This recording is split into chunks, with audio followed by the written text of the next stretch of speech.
Welcome to the UCM Interface Bible Study, isang conversational expository Bible study program hatid sa inyo ng UCM Interface, ang Young Adults Ministry ng Union Church of Manila. We do our best to study context and let Scripture speak for itself. Ang programang ito ay isang teaching ministry ng Union Church of Manila, a church of many nations committed to making disciples who are transformed by the gospel of Jesus Christ. Hello everybody! Welcome back! Ako si Gutch, isa akong commercial voice artist. Ako si Rainier, ang Young Adult Ministry Director ng Union Church of Manila. And we have a new guest ngayon. Okay, pakilala mo sarili mo. Yan. Hello po, I'm Enzo Montana from University of the Philippines, Los Baños. I am currently studying forestry. Wow, Oo, forestry. pareho kaming UPLB, tapos pareho kaming forestry. Curious ako, Enzo, bakit forestry pinili mo? Ganun ka ba talagang yung paghanga mo sa amin? Gayahin talaga. It actually started during the pandemic. I wanted to take agriculture because around that time I was also getting into gardening. Mhm. Naging plantito ka Yeah. pala. Yeah.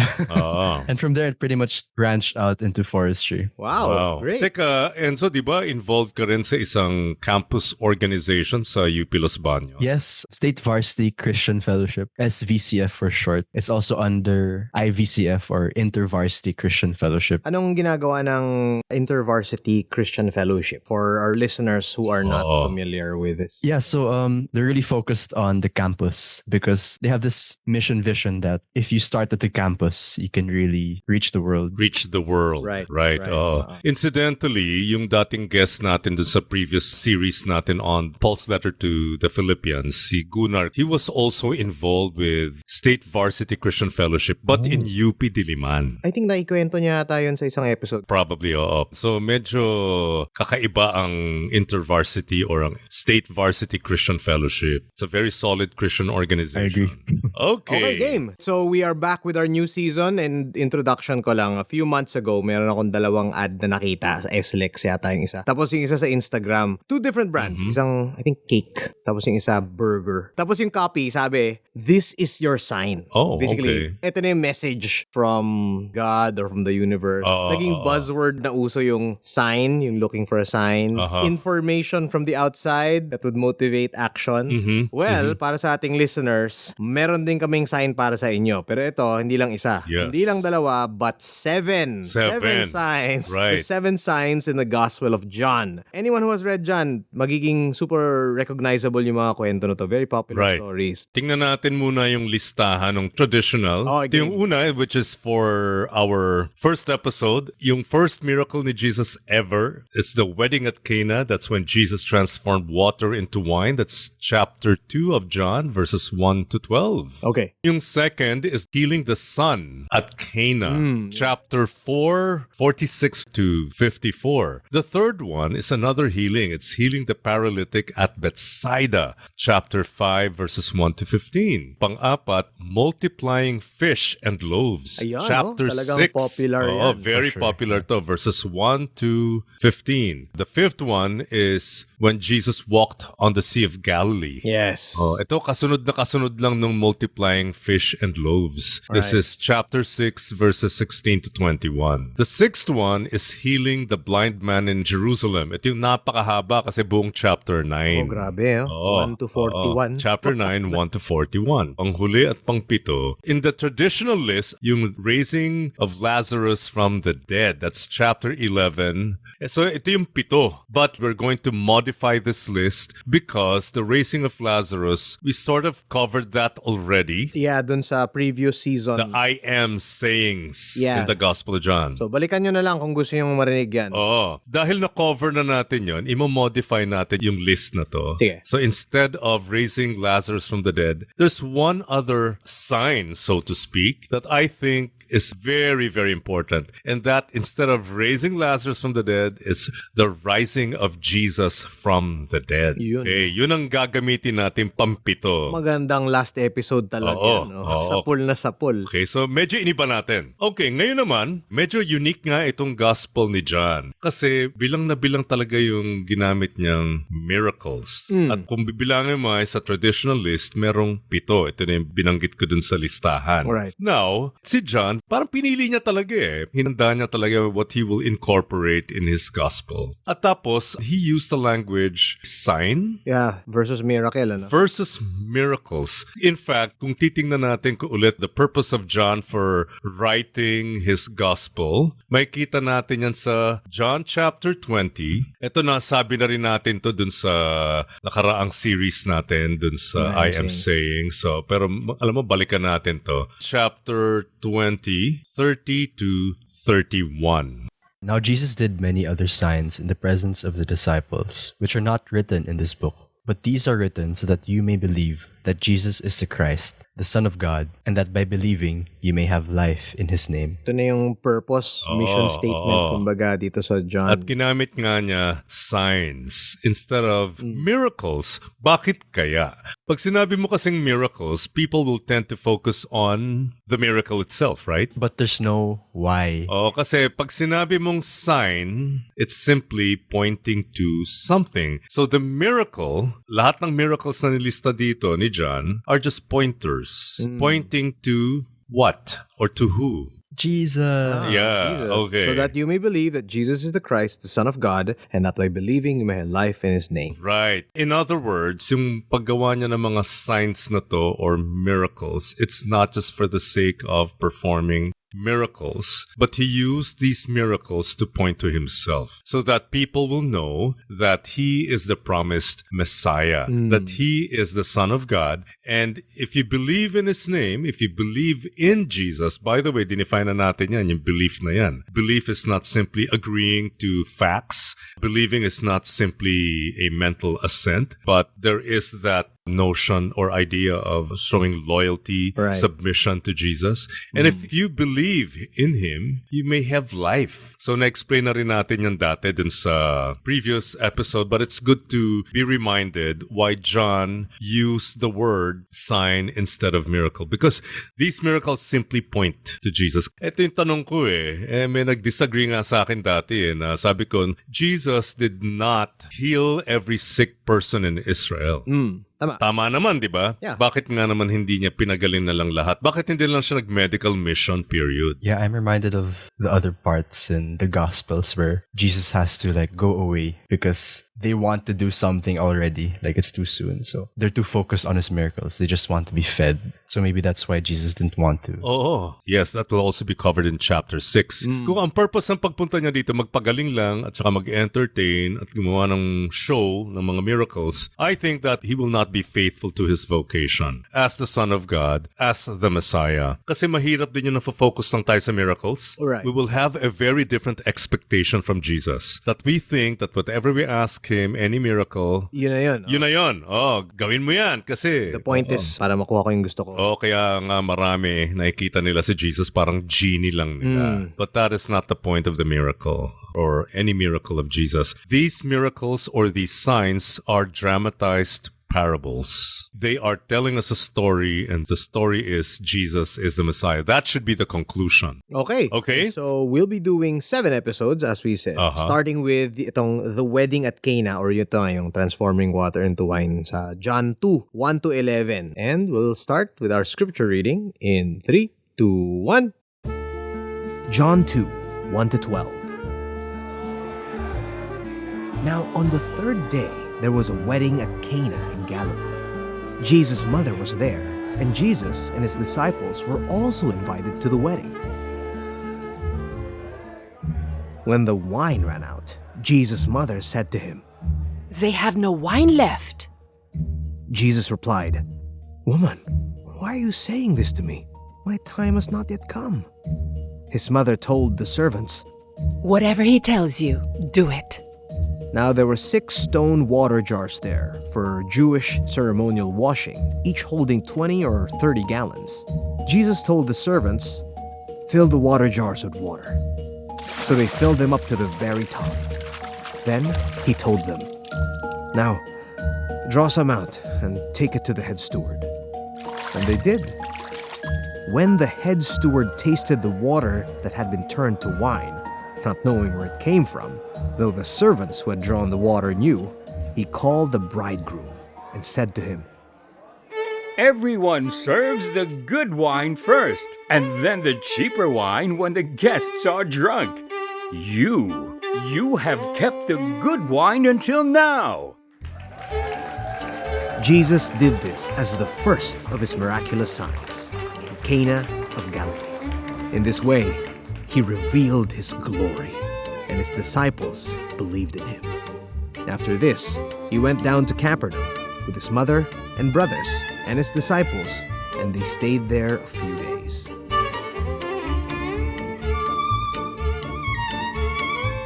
Wow. Yeah. All right. We're going to do this verse by verse, and we'll take it from verse 1. So, dito sa verse 1, sinabi agad, ano yung unang phrase? Now on the third day. On the third day, okay? So, on the third day, familiar na ba sa inyo yung expression na yan? Yung pag merong mga time reference na binigay, third day. The resurrection. Okay, you associate that with the resurrection. What else? Naalala niyo yung kwento kay Esther? Somebody could read Esther 5:1. It so happened that on the third day, Esther put on her royal attire and stood in the inner court of the palace, opposite the king's quarters. Oh, okay. Third day din. Third day din. Conveniently third day din, di ba? Okay, hindi lang marami actually references, maraming allusions to the Old Testament here. Isa pa, ito napaka-popular, ginamit din naman natin to nung sa kwento ni Jonah. Kasi ilang araw ba si Jonah nandun sa loob ng sea creature? 3 days. 3 days, oo. So on the third day, ano nangyari kay Jonah? Spat out. Niluwa. Diba niluwa siya ng sea creature? Okay, tingnan nyo yan Parang merong sinasabi sa atin, on the third day. So, para siyang important thing that's gonna happen. Yes. In those two accounts, in Esther and then in Jonah, nakita natin parang there's God's act of deliverance. Right. May ganung idea. Pero is it also literally the third day? Well, it could be, or it could just be symbolic. The previous chapter merong the next day, the next day, The next day. Oo.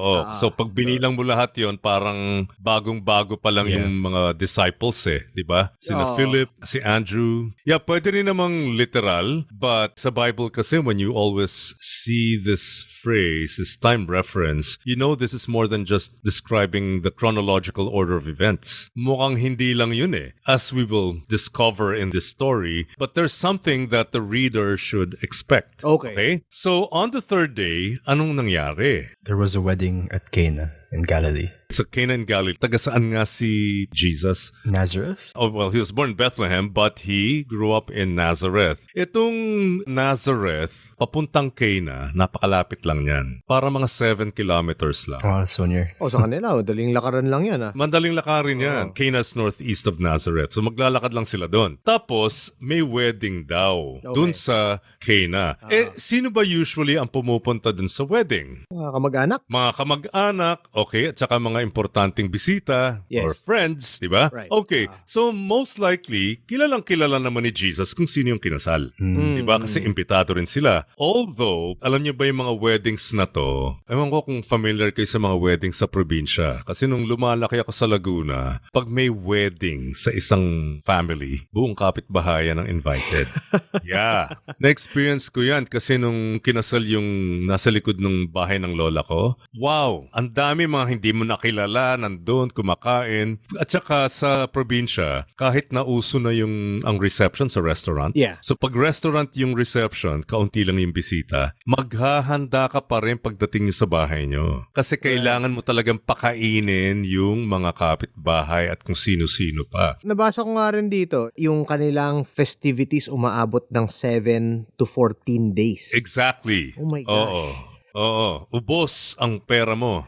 I Ubos. would rather not get married. Yeah, that's the path I took.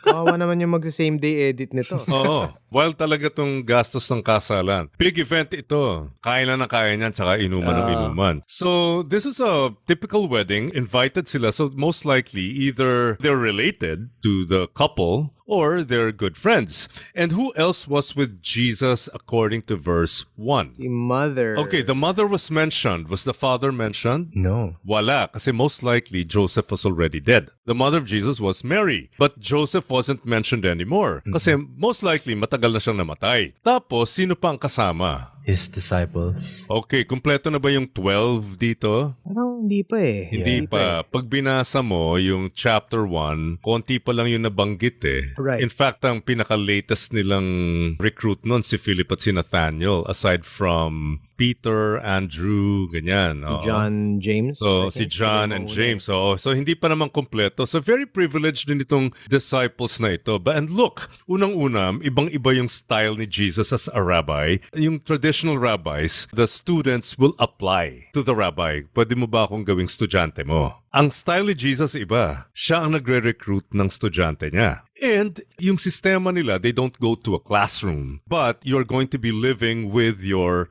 rabbi. Right. So you are with your rabbi 24/7. Kung anong mga ginagawa niya, kasama kayo. Pag natulog na kayo, pag gising nyo the next day, ang makikita mo yung mukha ng rabbi mo. Kaya hindi imposible na itong disciples na to, binitbit pa ni Jesus dun sa wedding. Right. And most likely, these disciples don't even know the couple, right? Okay, now let's move to verse 3. Merong crisis eh. The wine ran out, and Jesus' mother came over to him. Teka ha, ano ngayon kung naubos yung alak, di ba? Bakit masyado naman yatang concerned si Mary? Ano ba yung pagkaintindi nyo dyan? Why was Mary so concerned? They have no more wine. At kanino niya ito ni-report? Kay Jesus. Kay Jesus niya ni-report. Okay. So meron siyang dilemma itong si Mary, and Mary shared her dilemma with Jesus. At bakit siya lumapit kay Jesus? I think Mary thought Jesus could do something for the crisis. And ano na ba yung role ni Jesus sa family if Joseph wasn't there anymore? Oh, siya na yung padre de pamilya kumbaga. Kumbaga, ikaw na yung tatayo na head of the family. Okay, so medyo naging mukha na naging habit na ito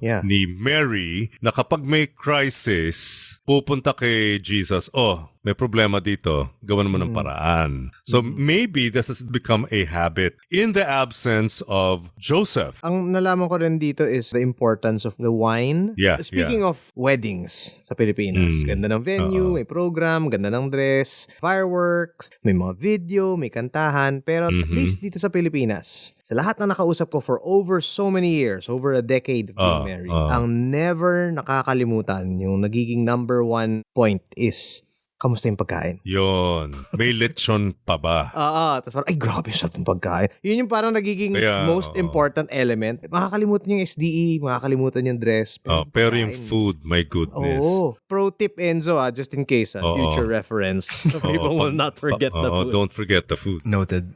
May ganun din yung wine yata dito. Napaka-importante daw ng wine. Tapos kung naubusan, parang nakakahiya. Yes, totoo yan. In fact, alam nyo ba, may legal ramifications pa to. Whoa. Oh, wow. Sabi mo nga, importante yung wine para sa kanilang mga celebrations kasi talagang part ng culture na ito ng Jews, di ba? There's a banquet, wine is just part of the meal. At saka talagang, because it's a grand celebration, so definitely, there has to be wine. At kapag hindi mo na-provide sa mga bisita mo, lahat ng dapat ibigay mo, pwede kang mademanda. Oh, wow. Inimbitahan mo na nga, dinimanda ka pa. Oo. Kasi hiniya mo na yung family eh. Hiniya mo eh. O mapapahiya yung family ng couple. Right. Bakit hindi nyo hinanda? Siyempre, hindi naman yung couple yung mag-organize niyan. Right. Diba? Siyempre, yung whoever was assigned to organize it, to help the couple, pwede kang masampahan ng kaso dyan. Because pag naubusan ka ng wine, and because their culture is an honor, shame, culture, it is a dishonoring crisis for the host of the feast. It's a dishonor. Yung concern ni Mary dito ay valid. At siguro nga, we're just guessing that Mary is probably related to the couple o kung sino man doon. That's why she's also concerned. And Mary's concern is very valid, again, in an honor-shame culture. Ayaw mong mapahiya yung mag-asawa. Lalo na yung groom kasi ano namang klaseng lalaki yan? Ito palang wedding feast, hindi mo na naasikaso. Paano mo pabubuhayin yung bride mo? Yung mga parang ganon, di ba? Okay. Kumbaga yung reputation niya as a man na it's like, ano ba itong klase na to? Wasak. Simula pa lang wasak ng na. ng marriage nila, pumalpak First na. day. Palpak na. Oo, this must be a bad sign. Red flag para sa kanila. Red flag. Oh, red. Oo. Okay. So ngayon, malinaw, delikado pala tong situation na to. So si Mary, gumigit na siya. She had to intervene to prevent this big crisis from happening. Ano naman yung reply ni Jesus? Itong interesting sa lahat in verse 4. So Jesus replied, "Woman, why are you saying this to me? My time has not yet come." Okay. Una muna, parang, saan naman galing yung sagot na yun, di ba? Kasi even how Jesus addressed Mary, Right, the woman. woman instead of Mother. mother. That's right. Woman instead of mother. Familiar na sa atin to. Alam nyo, ang speaking lines lang ni Mary dito, parang kakapiraso eh. Ito lang.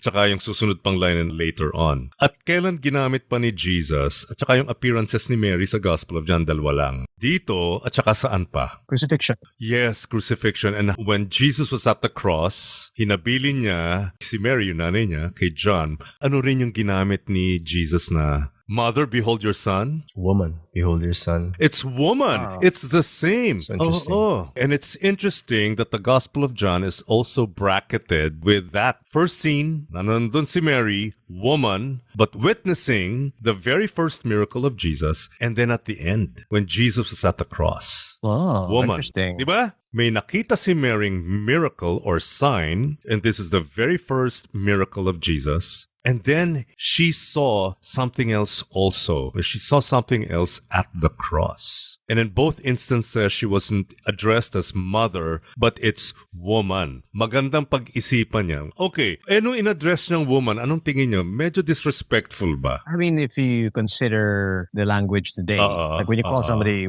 woman, Hoy, babae. Parang ganun eh. Oy, excuse me, woman. Parang condescending. Medyo ganun, Oo. So this could be easily misinterpreted. Pero Right. yung salitang woman, it's not disrespectful. Sa pandinig lang natin disrespectful. Pero sa kanila, hindi naman disrespectful yon. So it could be ma'am, madam. Parang Right. ganun lang siya. Ang nakita ko yung Greek word is ginay. Okay? Parang ma'am. Oo, parang ganun lang siya. So it's not offensive. It's not impolite. Nevertheless, hindi pa rin mother. Well, interesting. Yeah. Right? Hindi pa rin mother. Why? What has happened? What changed? What happened in chapter 1? Oh, his baptism. His baptism. Very good. Why is that important? What happened during the baptism of Jesus? To sort of his inauguration Yun. of his role as the Messiah. Yun. Wow. And is now anointed by the Holy Spirit. So things have changed. Wala na ngayon yung usual relationship nila. And Mary was still presuming her authority over her son. But things have changed. Now, in chapter 2, things have changed. Kasi kaninong authority na ang susundin ni Jesus? The Father. It's now the Father. Okay? Yun na ngayon ang importante. Siguro, if you were in Mary's shoes, ano kayang mararamdaman nyo dito? Ouch. How dare you, my son? Oo, no? Parang, ano kaya to? Ganun, Yeah. But Jesus was never impolite to her. And besides calling her madam, hindi naman din bastos yun. Pero nga, dito palang pinapakita na ni Jesus, he's now redefining his relationship with Mary. Okay. Okay? Di lang naman dito nangyari yan eh. Balikan natin halimbawa itong isang napaka-importanting incident sa Mark chapter 3. Verse 31. Jesus' mother and brothers appeared. They waited outside the house and sent in a message asking for him. Look, said the crowd sitting around Jesus. Your mother, your brothers, and your sisters are outside. They're searching for you. Who is my mother? Replied Jesus. Who are my brothers? He looked around him at the people sitting there in a ring. Here is my mother, he said. Here are my brothers.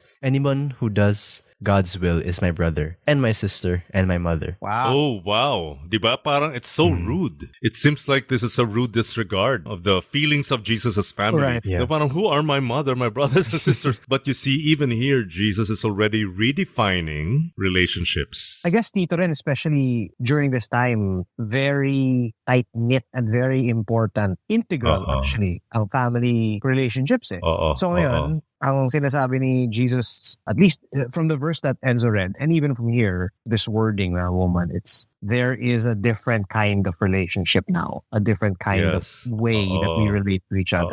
Iba na talaga. And it's not by blood anymore. Because now, Jesus will be following the Father. Yes, and he will now follow the course that the Father has determined for him. Pero ito pa rin meron pa tayong issue dito Yung tanong ni Jesus sa verse 4 kay Mary. What was his question? Why are you saying this to me? My time has not yet come. Okay. Ano yung sa'yo, Enzo? Is it the same? For me, it says, what's that got to do with you and me? My time hasn't come yet. Ano yung sa'yo, Enzo? The Bible for everyone. The Bible for it's everyone. It's one of my favorite translations. Ngayon, itong rejoinder ni Jesus dun sa tanong ni Mary, meron mga possible translations yan What business is that of ours? So, baga, bisita lang naman tayo Oo. Hindi na natin ito problema. Okay. Ba? Pwede rin namang, number 2, ay what authority do you have over me? Para masyadong malakas, Para napaka-insensitive na nun. Another option is, kung medyo literal, what do we have in common? Huh?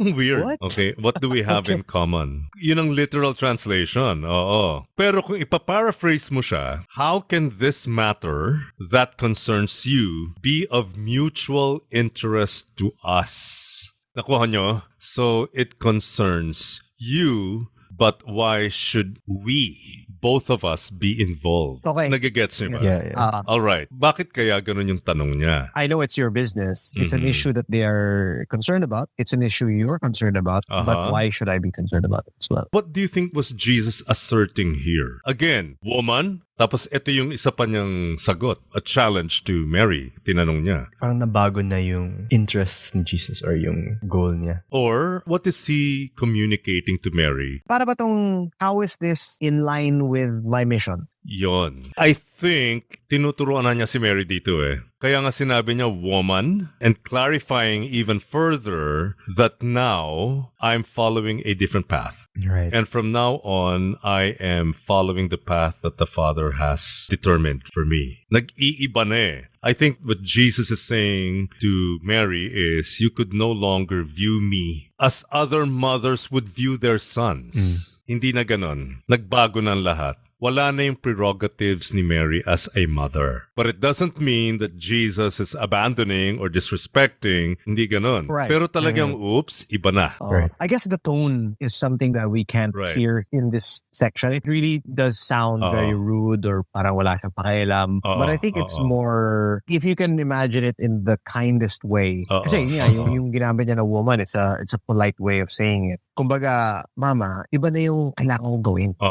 At saka, parang tinuturuan na rin niya si Mary na, oops, yung mga prerogatives mo dati bilang nanay, tapos na siya. Okay. But I don't think Jesus was being rude. Right. Sa bagay, nanay kasi si Mary kahit naman sa simula pa lang, di ba? When the angel announced to her, what is in you is conceived by the Holy Spirit, sana naintindihan na rin niya lahat, pero hindi pa rin. Even Mary was on a journey of understanding the true identity of her son. I'm reminded of the stories Luke, where they're at the temple, and it seemed like even then, Mary didn't fully understand. Right. Bakit mo ako hinahanap?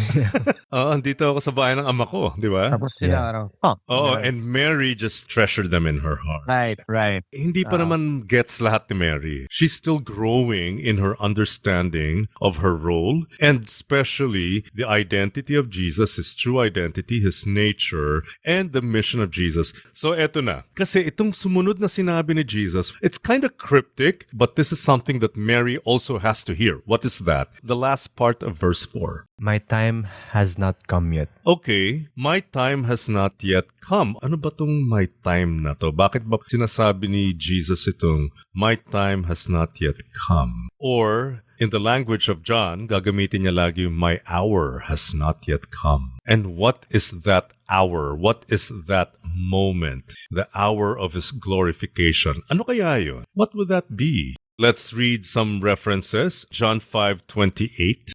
Do not be amazed, because a time is coming when all who are in the tombs will hear his voice.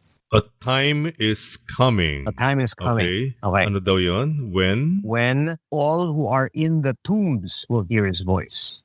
Then it will come out. Will come out. Parang may resurrection theme. Right, okay. right. Okay. And then 7:30. Chapter 7, verse 30. So they tried to arrest him, but nobody laid hands on him because his time had not yet come. Oh, okay. They did not arrest him because his time has not yet come. Oh, Okay. parang alam na natin, ano? Okay, 12:23. Jesus replied, "The time has come for the Son of Man to be glorified." Oh, now the time has come. Pero chapter 12 na kasi to. Enzo, 13:1. It was before the festival of Passover. Jesus knew that his time had come, the time for him to leave this world and go to the Father. He had always loved his own people in the world. Now, he loved them right through to the end.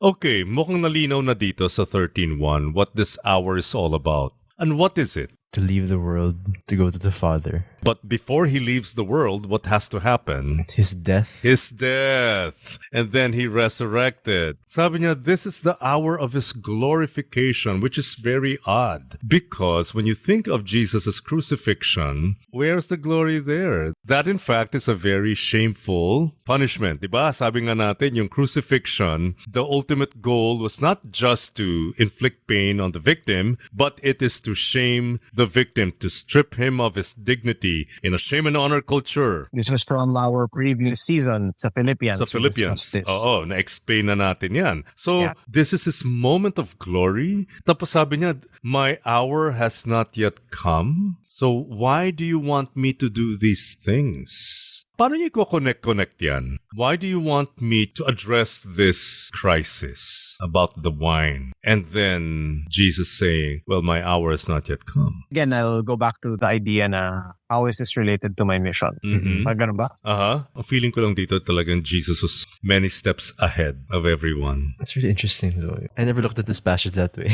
What do you mean? I never saw the implications sa passage ito with Jesus' ministry. I always thought it's just a side story. That's how I always looked at this passage before. Wow, ang dami pa lang. Madami. Maski na later, I'll siguro gawin ko, pabasahin ko na rin yung mga Old Testament allusions dito sa the meaning of wine. So tinatanong natin kanina what Jesus means by that. If his glorification or the hour, his hour is his death, and then which later would, lead to his resurrection, ascension to the Father. Ano namang connection kaya nun? My hour has not yet come. What does that have to do with his rejoinder dun sa tanong ni Mary? Oh, very interesting nga kasi how is the crucifixion related to this sign? Oh, There's no nga eh. more wine. Diba? I have no idea. How can we connect that? Tandaan nyo ha, these are actually signs. And maybe Jesus is preparing Mary and his disciples for something. And what is that? Kasi walang inaaksa yung oras si Jesus eh. Gusto ni Mary, may problema, gawan mo ng paraan. Hindi na ganun mag-isip si Jesus. Everything that he has to do now has to be clear na ito yung pinapagawa sa akin ng Ama. That everything that he has to do from now on, kasi tapos na yung baptism niya, everything has to follow the course that God had determined for him. But Mary wants him to do something. And I think what Jesus is about to do will redeem that situation. You want me to do something, but let me tell you, now I address you, woman, and Jesus was not being impolite. He was not being rude, but he is already redefining his relationship with Mary, that telling Mary that, Mary, okay, you no longer have your prerogatives as a mother. Wala na yon, yung authority mo. Inuutusan mo ako, pero hindi na ganyan ngayon ang pamamalakad natin. I'm curious about the implications sa Catholic doctrine of Mary. Oo, meron talaga eh. Kasi sinasabi nila dito na that's why Mary is the mediator. She is the mediator between man and Jesus. Kine-claim nila yon because of this. But I don't think so. Because as we have already pointed out, Jesus does not even address Mary as mother. Yeah, that's a big difference. That's a huge implication. So yung jump na yon to make Mary as the mediatrix, that's just not there in the text at all. Now, what Jesus is going to do is lahat ng gagawin niya will lead to that hour. So, what he will do is not necessarily obeying Mary anymore. Right, yeah. Get it? Yeah. Basically, how is this related to the primary mission that everything I am going to do now, dito na siya? It will now lead to that hour. Wala na mga side quest. Wala na. Everything has a purpose now. Yes. How is this practical thing related to my mission? Puro ganun na siya kasi meron ng iba nag-uutos sa akin. I think that's what Jesus is trying to do here. And what is he about to do? Kasi nga, itong wine, sabi mo nga, Gutch, di ba, napaka-importante niyan sa mga celebrations nila. This is also very important in the imagination of the Jews when the Messianic age comes or when the Messiah comes. Meron silang sarili nilang vision dito. May nakikita silang vision that was painted to them by the prophets. So tingnan natin muna. Jeremiah 31:12, Enzo. They will come and resound on Zion's height and shine because of Yahweh's good things. Over grain and over new wine and over fresh oil, over newborn of flock and cattle. Their entire being will become like a watered garden. They won't sorrow ever again. Ano lang to, binunot lang natin because new wine was mentioned. And this is a description of the Messianic age. Na ito yung na-envision nila. There's new wine. Hosea 14:7. Gutch. People will reside again in his shade. They will plant and harvest grain in abundance. They will blossom like a vine, and his fame will be like the wine from Lebanon. Oh, like the wine from Lebanon. Kasi napakasarap daw ng wine from Lebanon. Again, a description of what the Messianic age would be like. Palaging may association with wine. Right. And it's the seeming abundance. So it's symbolic of something good. Right. Something good when the Messianic age happens. Ito yon, may wine. Okay, yung Amos. Their days are coming, Yahweh's declaration, when the plowman will reach the reaper, the treader of grapes, the one trailing the seed. The mountains will drop sweet wine, all the hills will flow. Diba? Lots of wine. Ang daming wine, flowing. This is what they've been envisioning. So ano nangyayari? Yung wine nagiging symbolic siya of God's goodness and God's provision and God's abundance. Oo. This is the Messianic age. Yes, Kasi nga, di ba, maski naman sa na-imagine nila yung may feast, may banquet, we will be with the Messiah and there'll be this big celebration, a grand feast. Even in the book of Revelation, ganun din naman na-imagine nila eh. But of course, hindi pa ito masyado naiintindihan ni na Mary at ng disciples. Hindi pa clear. So ano na ngayon? So ano yung naramdaman na kaya ni Mary dito when Jesus said, "Woman, why do you involve me?" And then he said something rather cryptic, "My hour has not yet come." If you were Mary, how would you feel? What hour?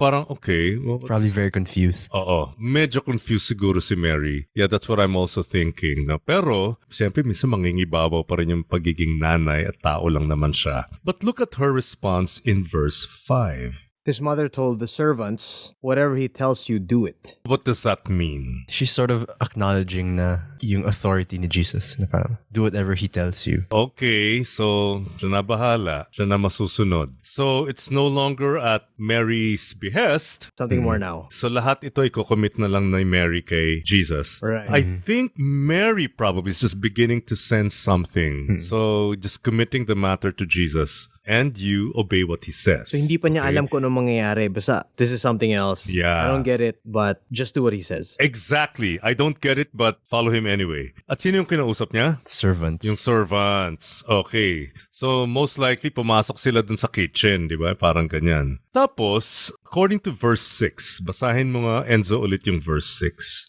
6 stone water jars were standing there, ready for use in the Jewish purification rites. Wow. Each held about 20 or 30 gallons. Interesting. Okay. Meron daw 6 stone water jars. Tingnan nyo, may description pa nga para saan daw yun? Jewish purification rites. I never noticed that. Purification or cleansing rituals. O mga ceremonial washings. Pero imagine, nasa bahay na to hindi naman to sa loob ng temple. Pero may mga ganun pa sila. In fact, ito ngayon nangyari sa kanila sa mga Jews nun Yung mga rituals na ginagawa sa temple, ginagawa na rin sa bahay. Okay. Oo, naging ganun na sila. Kaya naalala nyo yung isang episode dun sa when the disciples were eating but they didn't wash their hands. Yeah. Tapos sinabihan sila na... Sinabihan, bakit yung mga...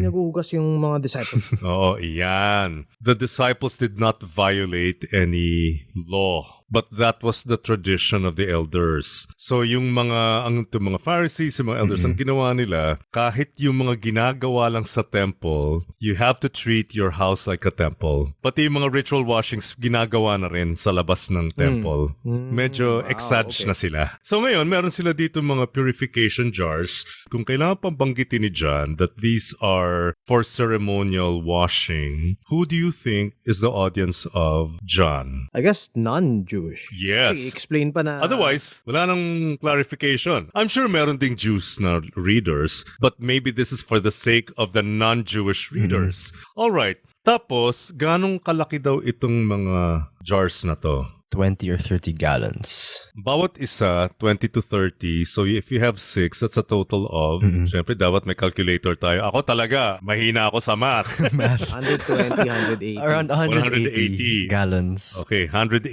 gallons of water. Dami nun, ano? Bakit sinabi din dito, anong klaseng material ng jars? Stone. Kasi yun talaga ang ginagamit. For purification or ceremonial washings, kailangan stone jar, hindi clay. Okay. Yun ang isang indicator na, talagang ano to, for purification. Kasi sa kanila, pag clay porous pa yan, pwede pang may maka-penetrate. Pag stone, wala. Solid. Ganon. So we know that this is for purification because it's a stone jar. Pero in-indicate ni John na ang daming laman itong bawat isang jar. At anong sinabi ni Jesus dun sa servants? In verse 7, Jesus told the servants, fill the water jars with water. So they filled them up to the very top. Okay, kasi sinabi lang ni John dun sa verse 6, he said, ito yung capacity ng bawat jar. Ang dami nun. So ngayon, ang ginawa ng servants, they fill the jar with water at hanggang saan? Very top. To the very brim. Yeah. Punong-punong-puno. Which will definitely hold more than just 30 gallons, right? So, madami talaga. Bakit kaya sinasabi ni John itong details na to sa atin? To prepare us for the sign. That this is no ordinary sign. And nung pinuno na siya, what then was the next instruction of Jesus? Then he told them, now draw some out and take it to the head steward. And they did. Ayun. Sabi, dalhin nyo to dun sa... Ano sa'yo? Anong term? Sa akin, master of the banquet. Head steward. For me, it says the chief steward. Chief steward. Sa lingwahe natin, head waiter. Ang head waiter will make sure na, ubos na yung lechon dito sa mesa na to. Kailangan kuha pa kayo ng... manage nung dinner. Right. Lahat. Nung feast. Anything pertaining to, the food. Right. Dalhin daw doon ng sample. Draw out some and then take it to the head waiter. Tapos, sinunod naman. So in verse 9, anong ginawa ng head waiter? So pinagbigyan siya ng sample and then what did the head waiter do? When the head steward tasted the water that had been turned to wine, not knowing where it came from, though the servants who had drawn the water knew, he called the bridegroom and said to him, everyone serves the good wine first and then the cheaper wine when the guests are drunk. You have kept the good wine until now. Nung sinabi ni Jesus sa verse 8, draw some out and take it to the head waiter, alam na ba natin nung reader na wine na yung iaabot? Alam na ba natin? Hindi pa. Wala namang sinabi. Wala tayong alam eh. Diba? Mukhang nakakita lang ito yung servant. Maybe the servants observed something that's, there's something different about the water. Or maybe it smells something different. No, it smells like wine. Alright? Wala yung mga details na yan. Nung dinala na lang dun sa head waiter, saka lang natin nalaman na, wine na pala siya. But before we go to the reaction of the head waiter, do you think Jesus recites some secret ritual? Meron ba siya yung hambabala, shimbabalabala? Nothing. How would you describe that? He didn't declare anything. Wala siyang sinabi. He just said, do it, and then it happened. Okay. He did not do anything. Drama, no? Walang drama. Sige, tas kuha kayo na. To the point. Dali niyo dun sa head steward. Napaka-straightforward. Walang theater. Diretso. It's so straightforward. And napaka-hidden. Kasi sino-sino lang yun nandun sa likuran eh. Kung saan nakalagay yung jars. It's only the servants, then there was Mary and probably the disciples too. Tingnan nyo ha, nung dinala na itong wine na to, yung sample dun sa head waiter, may alam ba yung head waiter sa mga nakaganapan? Did he even have any idea that there was this potential crisis?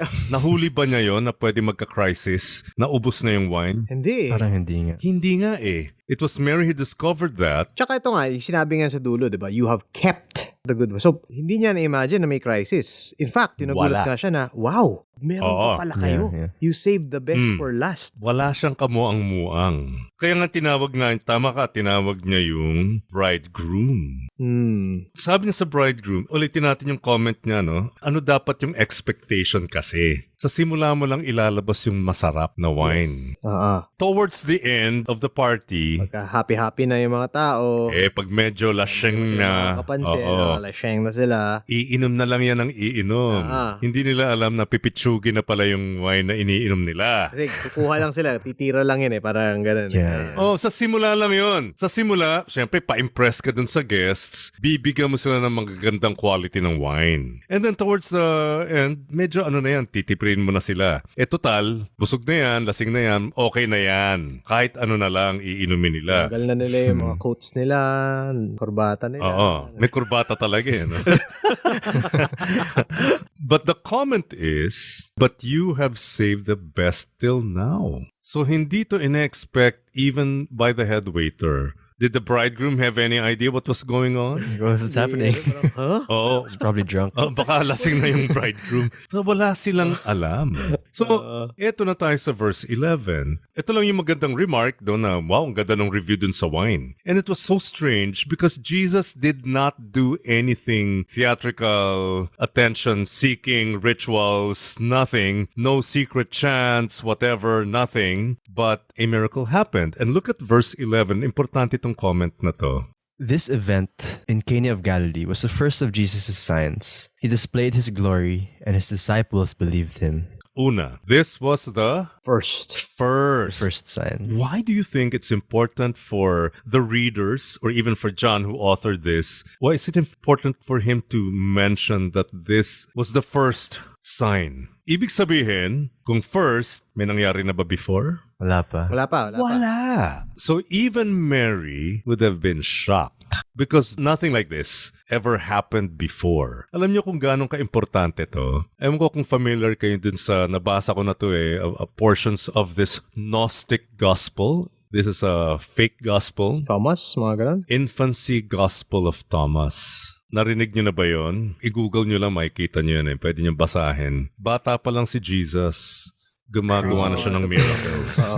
Clay, ginawa niyang birds, tapos pinalipad niya. Yung mga ganon. Nagsasalita din si Jesus as a child. As an infant. Wow. That's why we reject these Gnostic Gospels because John here is saying this is the first. At maraming dahilan bakit fake Gospels yun. Okay, just a few reasons para hindi tayo lumayo ng topic. It's a false gospel. It's supposedly written by Thomas. But when was it discovered? Matagal nang patay si Thomas. And these Gospels were all written in Coptic, not even in Greek. And they were all found in one location, the Nag Hammadi, which is in Egypt. Hindi naman nagpuntahan yung mga disciples doon. So, yun yung problema, di ba? So, anyway, so this is very important for us to know that this is the first sign. And again, it's a sign, not miracle. John prefers to use the word sign because it's pointing to something. Not to say that the word miracle is wrong. The other gospels, I think, diba, they used miracle as well. They did. It's more but John is very specific here. I think yung kay John, he's very specific to use sign because this is not just a show of wonder, but it's pointing, leading to information, leading to a truth. Right. If John used this term sign to describe what Jesus just accomplished, what is his point?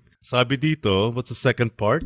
Verse 11. To display his glory. To display his glory. And for the disciples to believe in him. And his disciples believed in him. So the purpose of Mary was simply to prevent a crisis from happening. But what did Jesus do instead?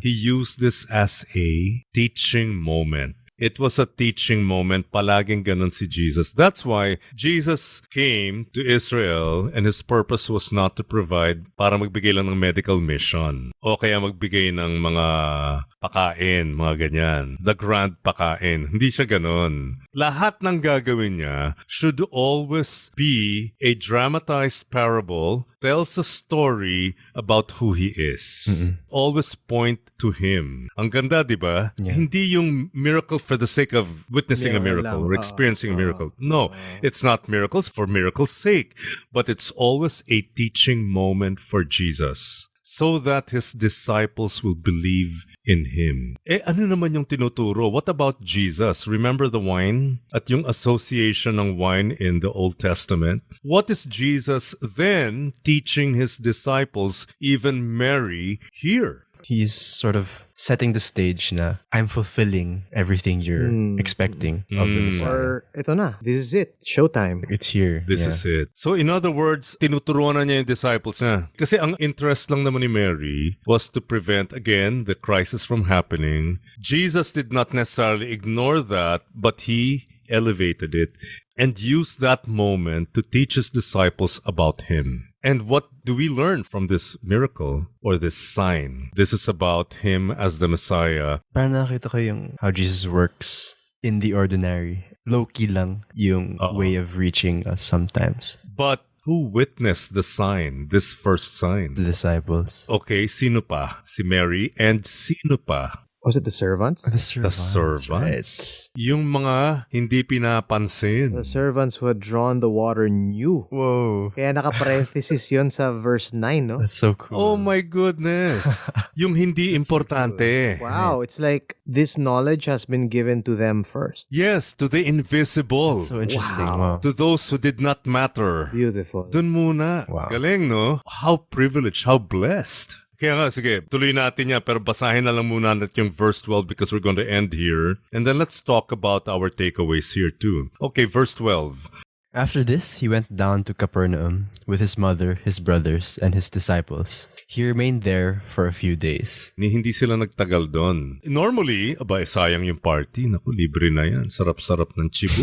Pero umalis na si Jesus, binitbit na niya yung nanay niya tsaka yung disciples. Why? Kasi kaninong schedule na yung sinusunod niya? The Father. Yes, it is now his schedule. Kaya nga he now redefined even his relationship with his mother. So even verse 12 tells us that, look, Clock's a ticking. oh, because may direction siya. He's approaching that hour. He wants to go nearer to that time. May schedule siya. So, doon natapos tong kwento na to. This is the first sign. Okay, I want to hear from you guys kung ano yung inyong mga takeaways dito.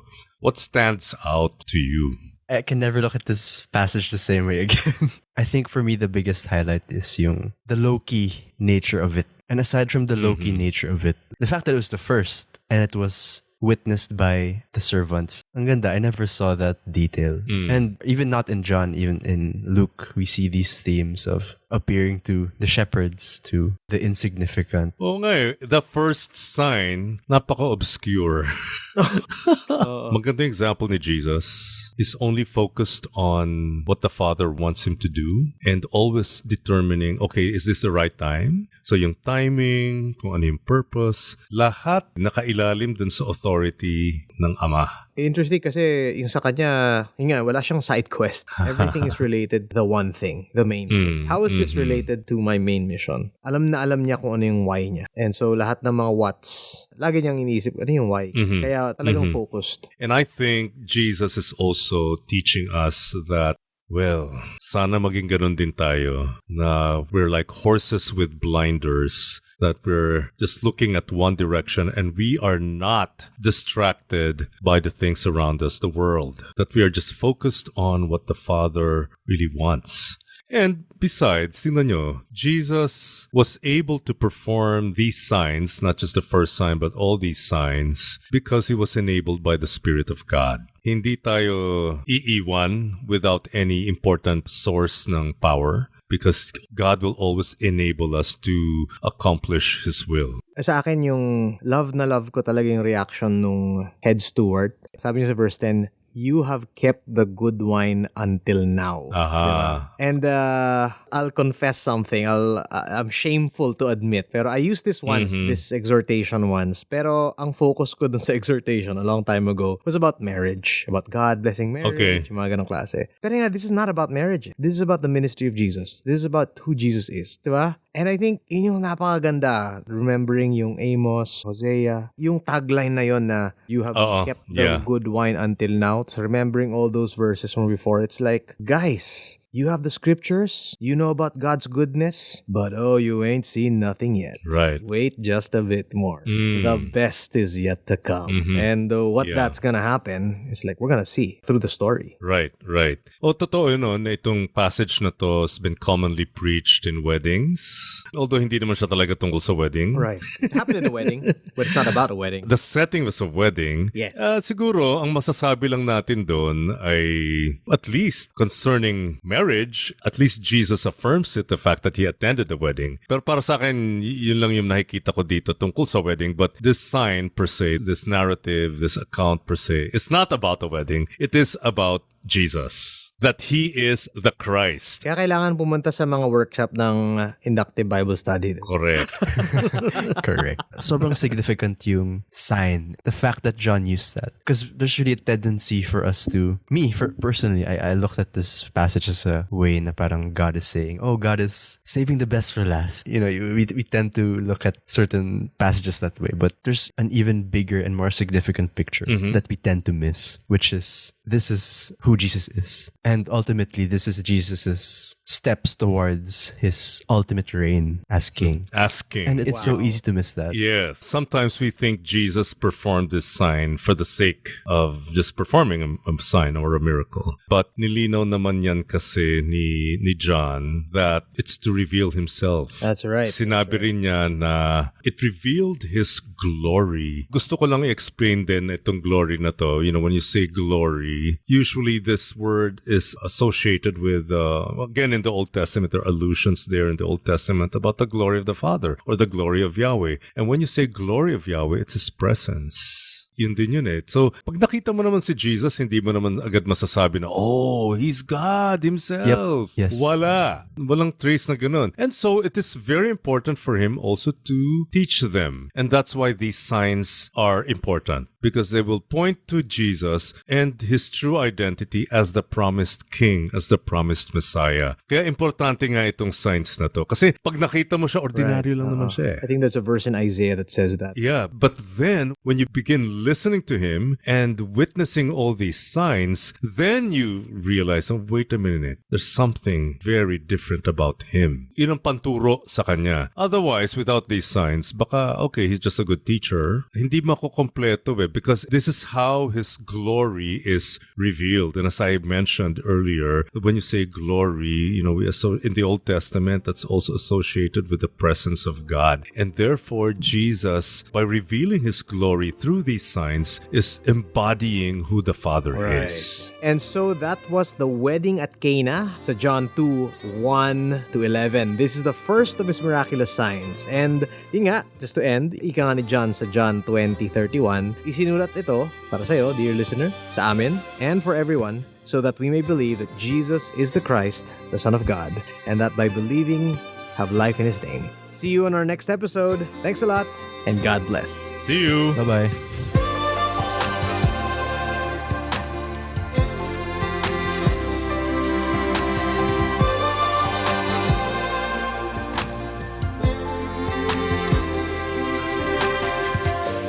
Thanks for listening to the UCM Interface Bible Study, available on Spotify, Apple Podcasts, Google Podcasts, YouTube, and even on 702 DZAS FEBC Radio. If you want to know more about our ministry, check out the UCM Interface Facebook page or email us at ucminterface@gmail.com. Join us at Union Church of Manila, Rada, Corner Legazpi, Makati City. Thanks a lot and God bless.